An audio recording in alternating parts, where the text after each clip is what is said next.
So then on to page 13, the penultimate page of the booklet, and we've got a little subheading called Phytomining. Sounds a bit interesting. We're actually getting on to the triple award exclusive content for this topic, so this only triple award. And it's about a slightly different way of extracting metals. So what I just went over in the last video is kind of the main way of getting metals from extracting from copper electrolysis. This is a slightly more up-to-date kind of modern method of doing it. Because the problem we have is most of the metal we have is extracted from ores. So I said in the last video, an ore is just like a rock dug up from the ground, which contains like the metal oxide you're trying to get the metal back from. They're of finite supply. In other words, they're going to run out, and they are running out. So things like copper mines are kind of running low throughout the world, and be kind of an important metal as well. So scientists have come up with a slightly different method of trying to get metals, and it's about using plants. So phyto means using plants.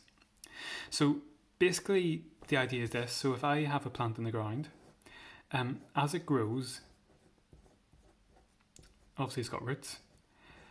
Plants need minerals from the soil to grow, so things like magnesium, things like potassium, things like copper, and they will absorb those with their roots and bring them into the plant, which is all well and good for the plant. But if we can break down the plant, we actually will be able to get those minerals back. So we use the plant to suck those minerals out of the ground, and then we extract them from the plant itself. And it's quite an effective way of getting minerals from the soil, because you might think, well, why don't we just get them from the soil? They're in very, very low concentrations. It would take a lot of effort to get all the ions out of the soil. So we make the plant do the hard work over a period of time as it grows. And then we sort of harvest the plant to get the metals back from it. So there's kind of 4 main steps here, so I'll run through them with you. So just a wee introduction there. For some metals, such as copper, supplies of ores are in short supply. So what we looked at in the previous page doesn't really work long term. It's going to run out. Only low-grade ores containing a small percentage of metal compounds remain. New methods have been developed to extract metals from low-grade ores. So low-grade ores means like it's not much of the metal there. It's quite mineral poor. And for example, phytomining.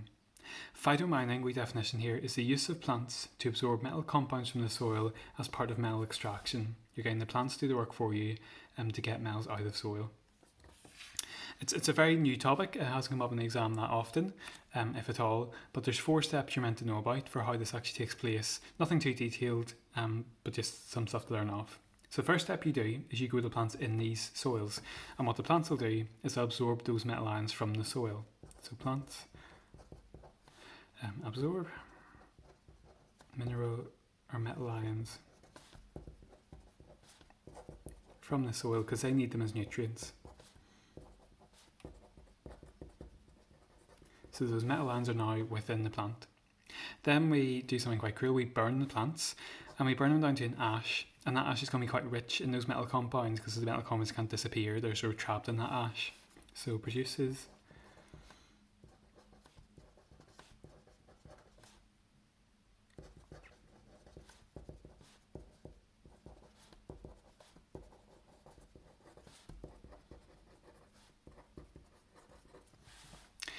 little trivia for you at this point. I don't know if I told you this before. The metal potassium has its origins from this process.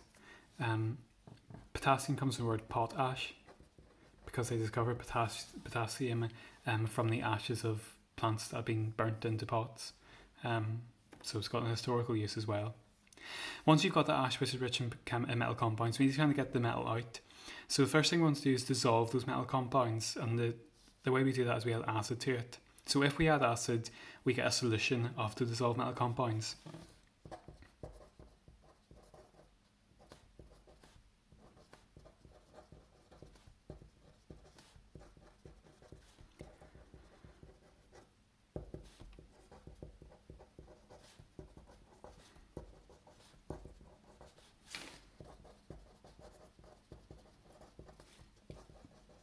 And there's a wee technical term here, it's important to know.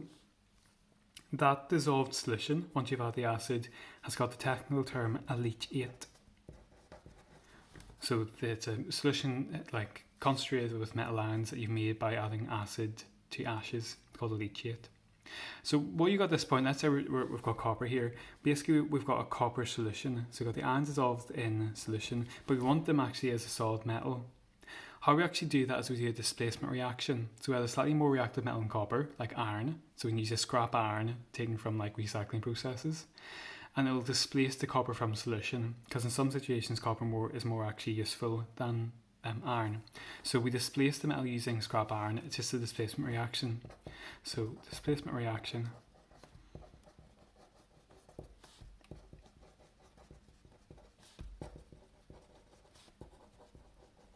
takes place when added to leachate. You can give a wee kind of ionic equation.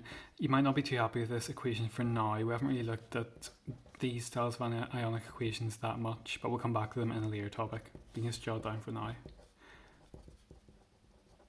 But essentially, the copper is as ions in solution from the leachate, from the plants. You're adding solid scrap iron to it. Displacement reaction takes place where the iron goes into solution. It basically takes away the compound that copper's got, and copper is released as a solid. It's displaced from the solution.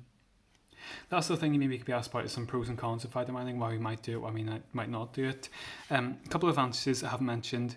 First is you're having to burn the plant to get ash to get the metal compound. There's a wee byproduct that's quite useful from that. You're producing a lot of heat there, so that can be used for electricity generation. So one wee pro is energy is generated, or energy is released, when the plants are burned.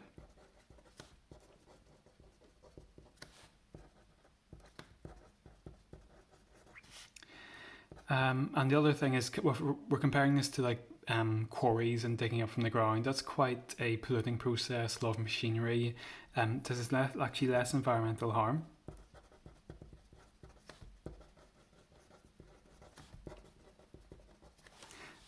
Doing this process than metal ore quarries. So quarries is a big hole in the ground you're digging out metal ore from. Cons, so there's some drawbacks to the process, as good as it sounds. Basically, because you're using plants take a long time to grow, so you have to wait for them to grow to suck all the metal out of the soil. So long time to grow plants.